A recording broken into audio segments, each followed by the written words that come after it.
what happens here. If not, we'll have a lovely conversation amongst the six of us. Works for me. 5 of us. Hopefully Mia will be here in a second. I'll check my email.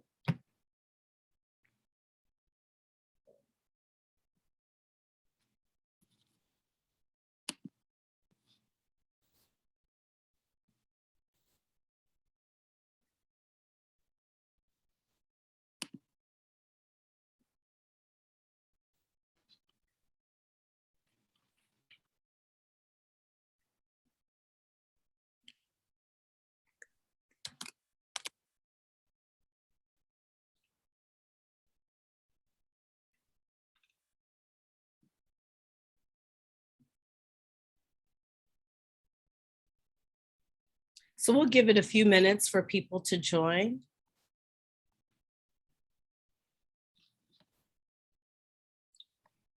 Or a couple.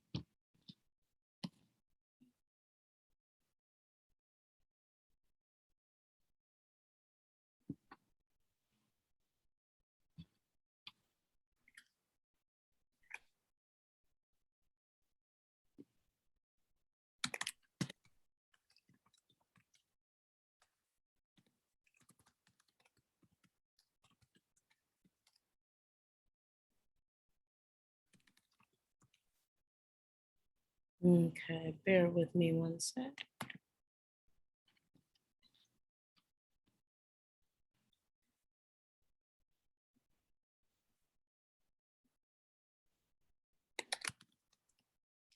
Okay, it's 10:03. We'll give it a couple more seconds and then we'll get started. Thank you to everyone who is joining.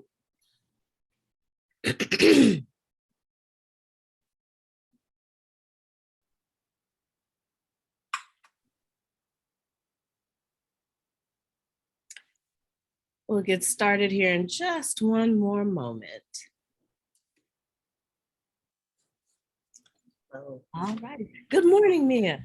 Good morning. How's it going? Wonderful, wonderful. Well, thank you everyone for joining our panel today. I'm going to share my screen and then we will get started.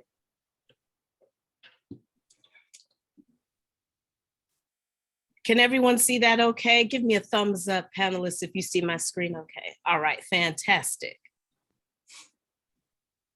All right.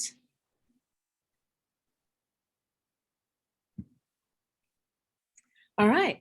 Hi, everyone. I am Mika Logan, Associate Professor of Public Relations at Virginia Tech.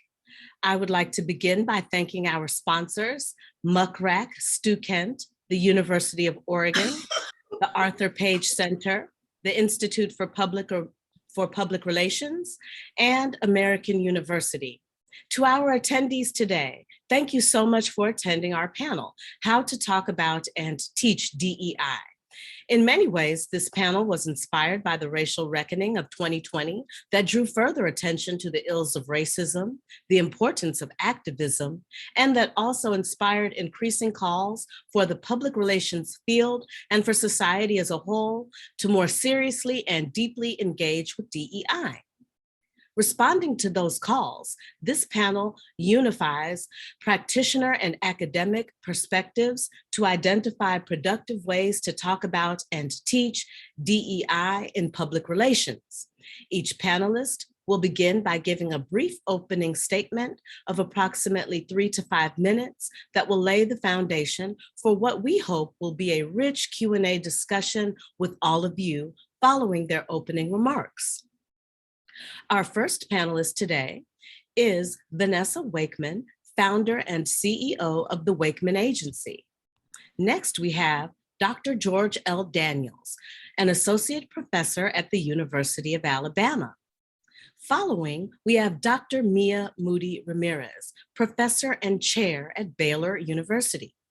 And then we will have Dr. Stephanie L. Mayhem, clinical assistant professor at the University of North Carolina, Chapel Hill. And finally, we have Dr. Stephanie Madden, assistant professor at Penn State University. So without any further ado, I will turn it over to Vanessa Wakeman, and I will stop sharing my screen now. Thank you, Nika. Good morning, everyone. I am very excited to have this conversation today. I've been thinking about the role of communications and how the stock of the PR professional and communicator has gone up over the last 12 to 18 months, because people are finally starting to recognize the strength and the power of communication. And the pandemic and racial reckoning of last year certainly showed the need for not just the sort of same systemic styles or historical styles of communicating, but really requiring the cultural competency and fluency to be able to communicate with different audiences. And so diversity, equity, and inclusion has continued to be a hot topic for organizations across all sectors. And some of the things that I have been thinking about as an agency owner who also has the privilege to serve as a visiting professor at University of Florida is really this idea of how language is fluid and how it evolves society. And if we want to sort of begin to address some of these issues and have the type of equity and inclusion that we are all talking about wanting, then we really do need to pay attention to how we are leveraging the practice of language to be able to better communicate. And connection with the Institute of Public Relations, we recently did a survey of about 397 PR professionals, and there was also some academics in that as well. And we'll be launching that next month. But what I can share is that it was really fascinating, surprising, and scary to see just how much there was a lack of alignment and understanding of the terms, diversity, equity, and inclusion, how we don't have any universally agreed upon language. And so what I'm seeing is that there's a collapsing of the term to sort of be this one thing. But when two people are communicating, everyone has their own definition of it. And so there's never any real agreement. And so I think it's really important to sort of start thinking about how we can build the muscle and the fluency for the future generation that is going to be in the sector. And so I think that starts in the classroom. One of the classes that I am teaching this semester is diversity, equity, and inclusion. And we started the class by creating our own definitions as a class, because I wanted to create the safe space for my class to sort of, when we're having these conversations, when we talk about equity, that everybody is using the same term. When we talk about belonging, everyone knows what that means. And it's had such an impact on the way the students are interacting with each other, how they're holding space for one another in some of like the challenging and difficult conversations, and how they're learning. And so I think that as communications, as educators, as professionals, that we all have a responsibility and an opportunity to be thoughtful and intentional about how we're talking about DEI and how we are teaching it. One of the things that I found really interesting in the survey that we did, that 25% of the respondents didn't recognize a difference between equality and equity. Right. And so that to me was like, oh my gosh, if these are the people who are responsible for communicating out to audiences, to sharing information on behalf of the organizations that they work with, and they don't have that sort of distinction, then what kinds of perceptions are those shaping out to their different audiences and stakeholders? And then like, what does that cause? Like, what's the impact of that sort of lack of knowledge and understanding? And so we need to be more aware and sort of more committed to sharing that information. And the other thing I'll share before I stop is that 23% of the respondents also didn't have a clear distinction between inclusion and belonging. And so if these are the folks that are, leading the charge on communicating and there's not an understanding, I would guess that students have no idea of what this is and need our support in helping to identify how they can responsibly use this language. Thank you. Thank you, Vanessa. Professor Wakeman, you have raised some wonderful places for us to start our conversation, but the value of this gathering today is that it brings together faculty and those from industry and those like yourself who straddle both, who are having their own agency and in the classroom. It really gives us an opportunity to throw some questions on the table about what we're doing and how we can do it better.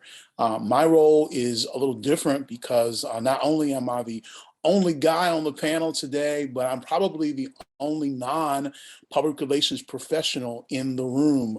And that's because I come out of the journalism part of the business, the other side of the table, if you will. I'm a trained broadcast journalist who works at the University of Alabama in teaching classes where I might have a public relations major in the same role with a journalism major or a news media major here, and in the same role with a communication studies major.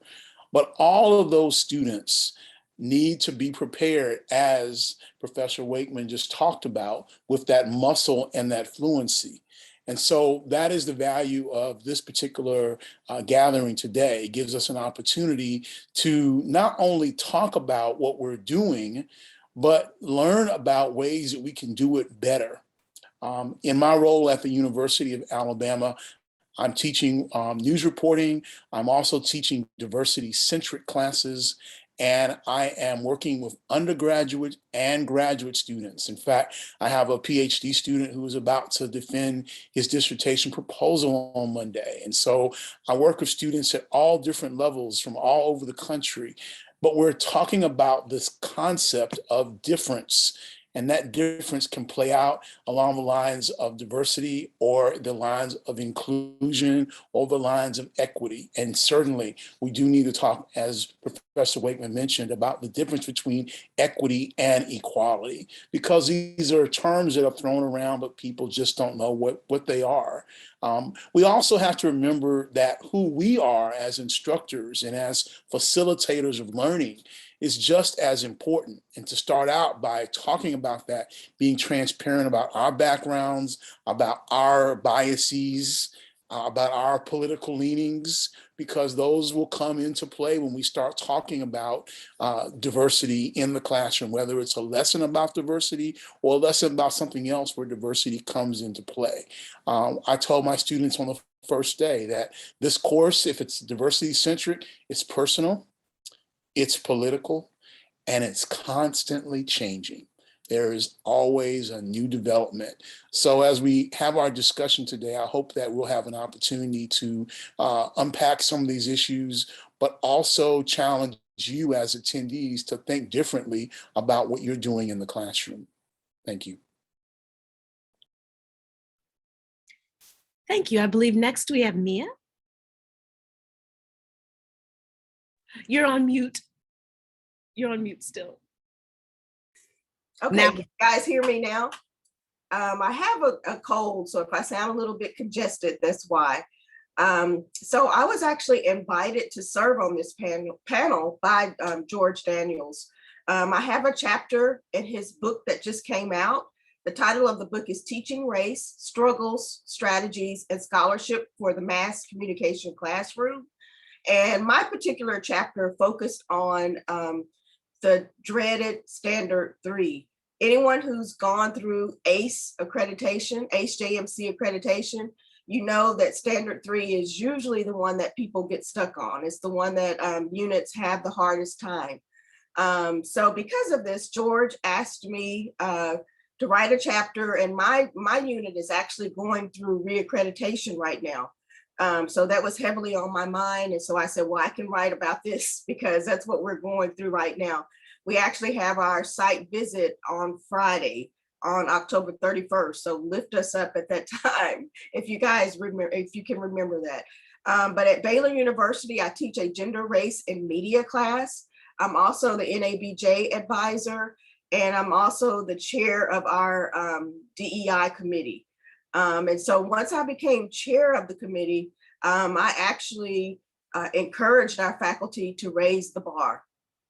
So although we have 15 full-time faculty members, we actually have 2 African Americans in that. So I'm excited about that. We did something that's called Grow Your Own. So we went and recruited one of our alumnus to join our faculty. She was an attorney, but when she was at Baylor, she was actually on the newspaper staff. She's a very good writer. So we invited her to come back, and she's actually our Fred Hartman Distinguished Chair. And so we were very excited to get her. So one of the things that I found, I've been the chair for 2 years now, is you have to be creative. And there will be some struggles, there will be some resistance. I'm still dealing with, some resistance in the department. But one thing that I found is that if you circle back, you can push through. You might not be able to get it pushed through that first time, but don't give up, circle back. And so one of the things that George had me write more about in my essay was SOTL, which is Scholarship of Teaching and Learning. So it is important for us to not only teach with the topic of DEI, but we also need to learn about it as instructors, as professors. And the thing I always tell my students is I am a lifelong learner. We can't reach that point where we think we know everything. And so I encourage people to be lifelong learners, to go to seminars, go to webinars like this one, so that they can learn, what is the latest thing, so they can learn the difference, as Vanessa said, the difference in this terminology. We have to be lifelong learners. And the other thing is these terms are evolving. Like maybe 10 years ago, we had not heard of the term microaggressions, but we had experienced it. We couldn't put a label on it. And so once you put a label on it, then you have the terminology to talk about it. So it is important to have these words and to have these terms, because then you are better able to talk about it. And so we're doing some of the same things that you all are doing. In my gender, race, and media class, the first thing that we do is we set the ground rules. I have some already, but then I ask students if they want to add to those ground rules.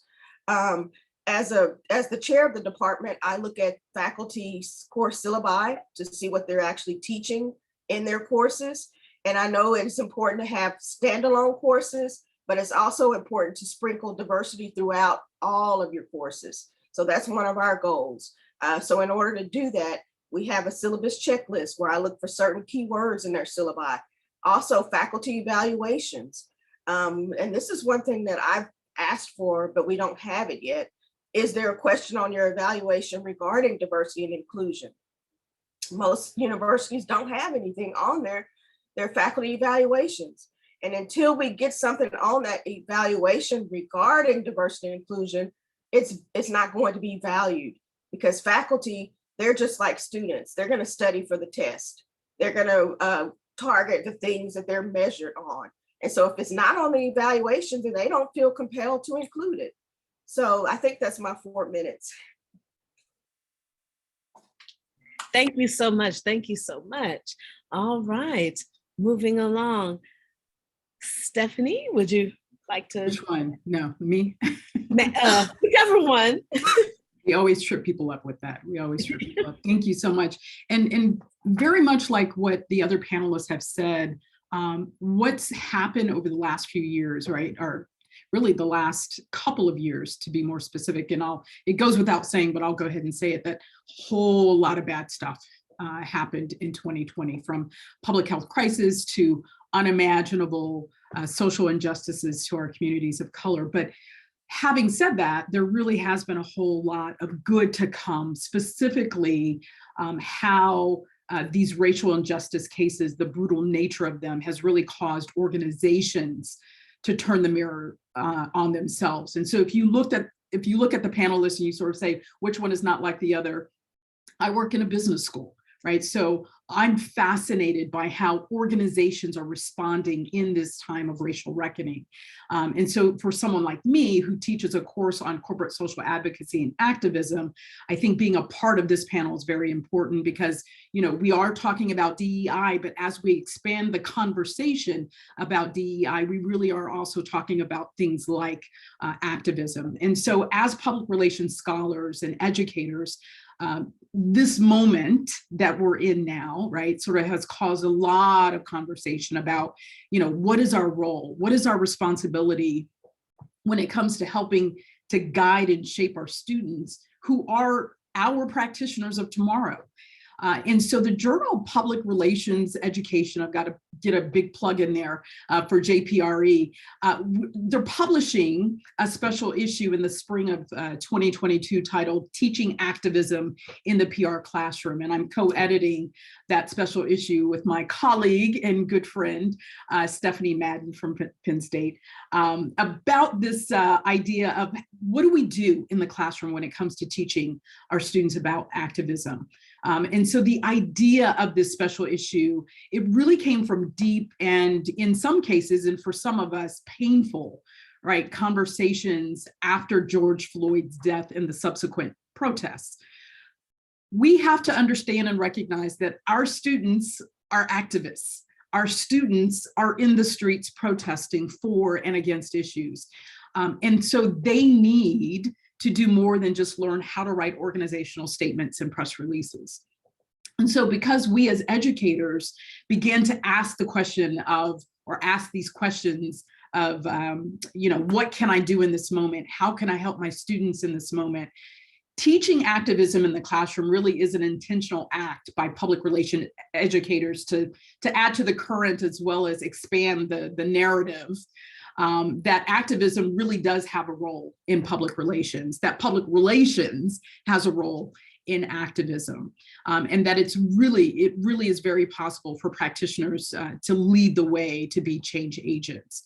One of the things, if we think about sort of the history of PR and activism, for so long the narrative had been that activists and activist acts were sort of like this thorn in the side of the organization. Well, now we have organizations, corporations openly, right, advocating for and against social political issues. And so this wave of corporate social advocacy or corporate social responsibility, as some call it, really needs the expertise of public relations, of the public relations practitioner, right, the communicator, to ensure, and Professor Wakeman mentioned this in a call that we had prior, but to ensure the intentionality, right, the on-purposeness, which is not a word, but the on-purposeness and the transparency of these organizations to be good social actors in what we hope is a civil society. So the articles that we're looking to publish in this special issue of JPRE really open up the conversation about how can we center activism in the classroom? How can we use activist pedagogy, critical communication pedagogy, and yes, even critical race theory to really sort of help our students build an applied understanding, to really straddle the theoretical with the real world so that their communication skills can actually help to transform our communities. Thank you very much. Thank you very much. And now we will turn to Stephanie Mayhem. Great, thank you. And just a fun fact, Stephanie Mayhem and I both realized we have the same middle name too, to further confuse things with everybody. So we have fun working together just because it confuses everybody. Yeah, so I want to build upon what Dr. Mayhem has said by sort of talking about that. I'm a critical scholar, like I study activist public relations. And as an educator, it sometimes feel like I have this split or dual identity between, okay, I have this scholarship, I read all this, I care about these issues and critically analyzing public relations in journals and as part of my scholarship. But I only teach skills-based courses, right? Like we don't really have special topics where I am. We're just covering kind of the basic classes of campaigns, PR writing, research methods, and maybe, intro to public relations. So it's always been a bit of a challenge of how do I integrate the thing that I'm passionate about, but also make sure my students have skills in very specific areas. And I think for me over time, as I've done this longer, I've realized it isn't such a dichotomous choice that I have to make between these critical issues that I care about, because that is going to be a foundation of what students need going into practice too. And that could be too part of my own, I think my own identity as a white educator too, like thinking that these things are disparate in some way when they are in fact quite enmeshed with each other. So last summer, I think, or maybe the summer before, time doesn't mean anything anymore. Like Dr. Mayhem was talking about, some activist public relations scholars were getting together regularly talking about different issues. And that's where that idea for the special issue of JPRE came about. And that's also where the idea for specific modules from the Page Center came about. And that's another resource that will be coming out in 2022 that I've been leading, the development of activism specific teaching modules to provide another resource to educators who may have an interest in talking about these issues, but may not feel equipped on how to bring it into a public relations context. So I'll give a quick plug for these modules to be on the lookout for next summer, but we will have modules on brands, digital media, and policy advocacy that's being created by Dr. Allison Novak. We're going to be having parallels among public interest communication, cause communication, and activism that's being created by Dr. Brigitte Bruner and Dr. Corey Hickerson.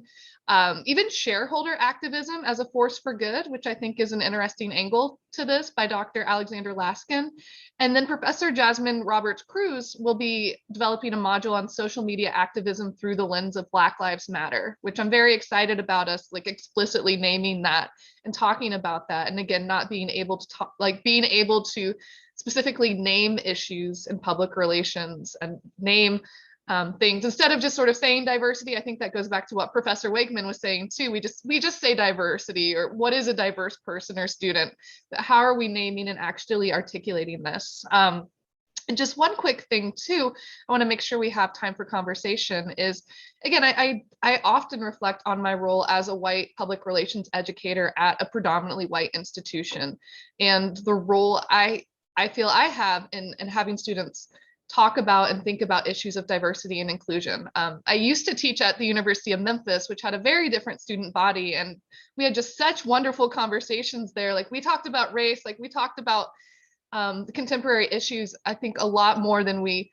do, or like students at Penn State feel comfortable talking about. And again, I think it's because of just different lived experiences. And again, my white students not necessarily feeling like they have a place in these conversations. I think it's very much often coded as race and diversity or just what we're talking about, and they don't feel like they have race. So we talk about that, we name that, and this idea of whiteness in public relations. And one quick thing I've done is for my research methods class, instead of just, again, having kind of like one day on diversity and inclusion, our whole research class is actually around this topic now. We have an Office of Diversity and Inclusion in our College of Communication, and I have that be our client for the semester. And so students do come up with research questions around like what our diversity and inclusion efforts are like in the college, what the experiences are like for students. They'll individually collect secondary research, then we'll have class periods where we talk across their findings about what they found, how these different terms are defined. They will conduct interviews with students. Again, they come up with their individual interview questions, then as a class we talk about them and create an interview protocol. Then they go interview students, and we use that as a full collective data set that we analyze about student experiences. We create a class survey about it as well, and again, analyze the data. And at the end, they create sort of key insights and actionable items for the college that we then share with the dean and assistant dean of diversity and inclusion and have them write memos. Again, this idea of how can research be applied in practice, and it feels very salient to them because it's about improving where they are. And for most students, a lot of my students didn't even know we have an Office of Diversity and Inclusion in our college. So if nothing else, they're aware of that. But again, I've really enjoyed integrating it as the whole class focus. And it's really, I think, helps students see their role in this, how other students perceive things and other student experiences too, as well. And I've loved integrating that as part of the full class, and a class that I don't think traditionally is seen as a place for talking about DE&I issues. Thank you, Stephanie. That was great. It kind of tied together all of the themes that our previous panels discussed. And it also kind of touched on that idea that George brought up at the beginning. How can we make our classes DEI centric, even if they're not? So thank all of you for those wonderful opening remarks. And I see we have a couple questions in the chat. So I'll begin with the first one from Anna Kluyeva, Dr. Kluyeva. Hopefully I didn't murder your name there. All right. So Anna says, thank you for putting this together, this panel. Besides teaching definitions and terminology of DEI, what specific steps and activities should be incorporated into public relations classes? Excellent question. So I open it up to you, the panelists. Who wants to take that one first? And we heard a lot of it in your opening statements, but who'd like to make that a bit more concrete? I can kick us off in that. So what I've been trying to do with the students is help them think about what they're going to need when they are in the sector, right? So I don't want it to be so much, this is in the class and like, this is all theory. I want them to be like living it and breathing it. So we do a lot of writing, sort of do case studies around this situation happened. How would you communicate out to this audience? You work for this company and this is the, the demographic of their consumer base. How do you communicate? We're working on something related to vaccine hesitancy or resistance. What is the messaging you're going to give in this area versus this area? So really trying to make it as realistic as possible. And then the other thing that's been really important to me, and again, I feel like I have the leeway with this because I'm not a scholar, I am a practitioner. I've really sort of focused on this idea of let's fail in this class together, right? So there's no sort of like wrong thing here, so long as you're trying to understand. And so someone will write a press release and some of the language could be a little bit not fully evolve to the place where you would sort of want to see students writing, and that's okay. The purpose is like to learn and rethink about it and share, like, or they'll get feedback from other members in their groups and say, I love what you wrote, or I understand what you were trying to do here, but the term, some of the terms you used in your headline were a little off-putting, or like I didn't like the word, at risk, or can you find something else besides impoverished or poor, or do you understand in my community this word means this thing? And so allowing space for those kinds of conversations. And then I've also been asking them, outside of just the writing part of it, like, how do you want to show up in a space, right? And so like we could have all the great conversations, you could have all of this sort of understanding of how to write something, but if you still are in the workplace and you're an idiot, that's not really getting the kind of value that we need in the sector. And so like, what does it look like to be an accomplice or an ally or a co-conspirator? And are you willing to sort of take that role? Yes, please. I'd like to go, can you guys hear me? Can you hear me? Okay. I'd like to piggyback on what Vanessa said. And it is important, as she said, the general goal is to foster the value and encourage students to realize the value of diverse perspectives. And so this should include efforts to sprinkle DEI content across all courses. And so usually the first place that we begin is incorporating speakers from diverse backgrounds. That's one of the easiest things that we can do as professors.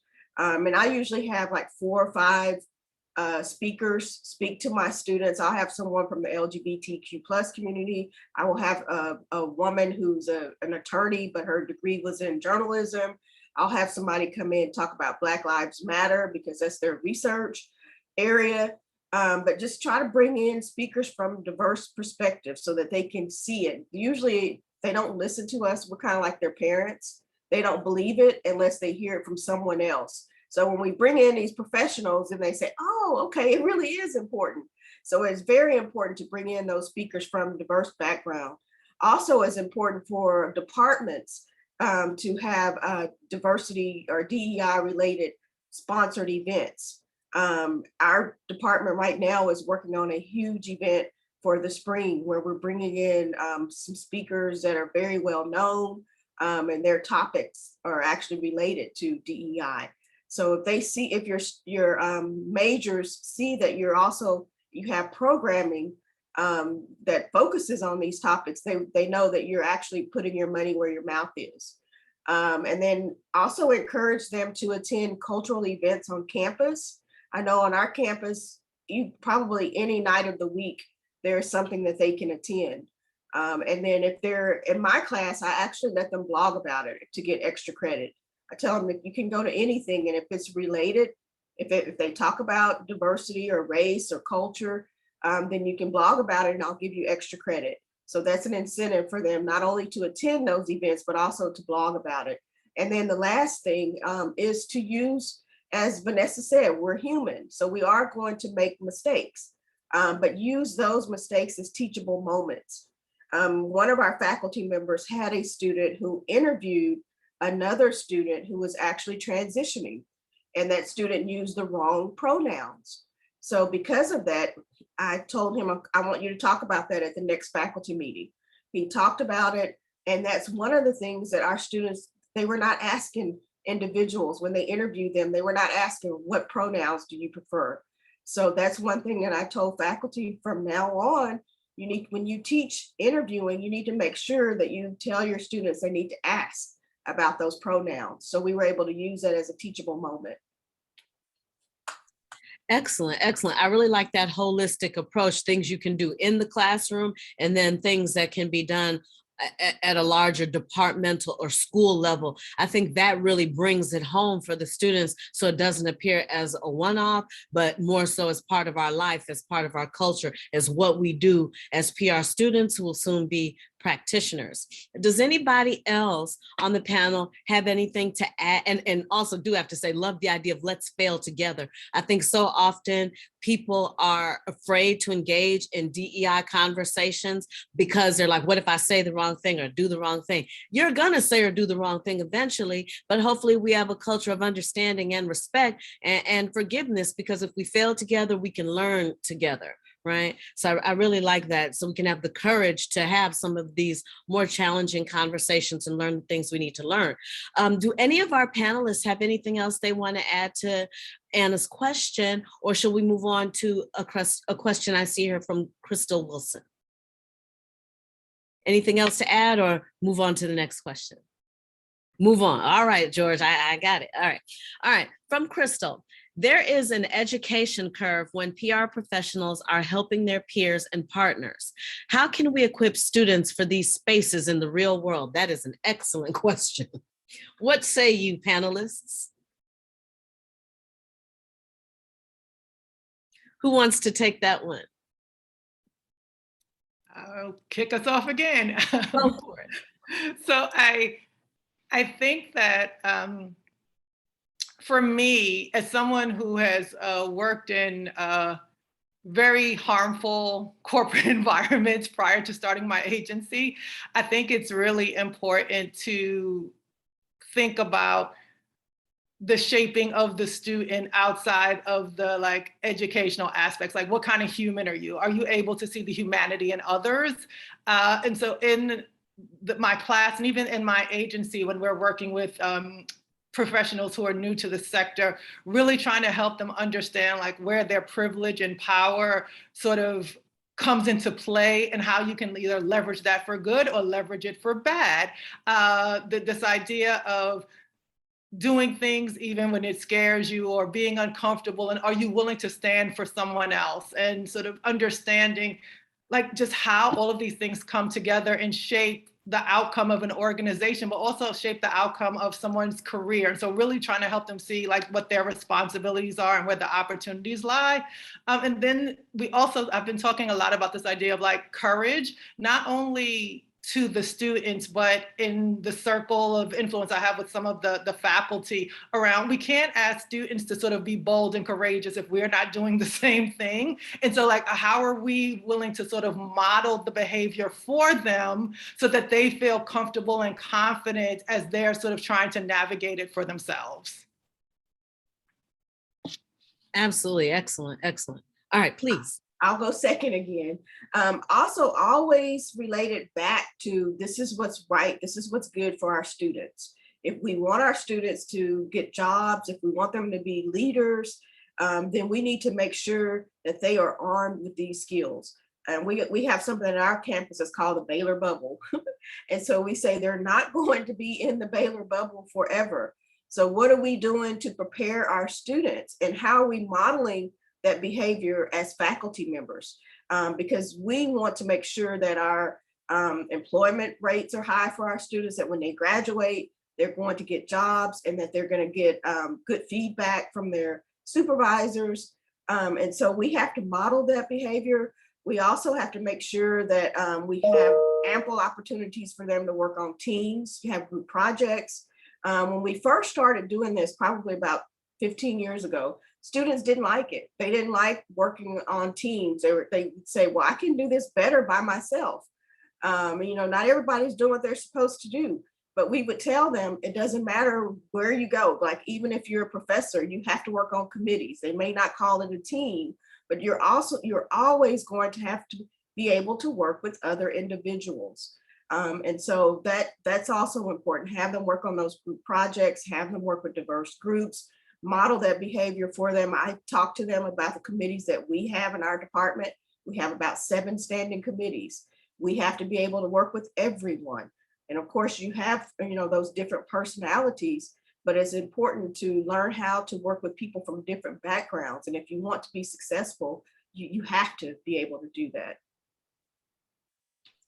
Absolutely, absolutely. Excellent points. Does anyone else want to pick up on that or take the conversation in another direction, panelists? Thank you, Stephanie. Sure, Right. I'll add. I also think this is where talking about activism can be helpful, is as case examples, also contemporary examples. I think we're seeing so much more internal and employee activism. Like, I think that is wonderful to talk to students about. And again, sort of shows them what it can look like to stand up for something. Again, not that activism isn't just one type of thing, that it can apply again in the workplace and jobs. So I think that, again, activism plays a great role in inspiring students, showing them some of the strategies of collective action and organizing. Again, when conditions may not be right at their workplaces, whether it's a larger scale thing, whether it's more of an interpersonal thing, like how they can use that for examples. And I did teach a freshman seminar. I've taught it a couple times, the radical side of public relations. I love teaching it. That's fully activism. And again, we tie that in with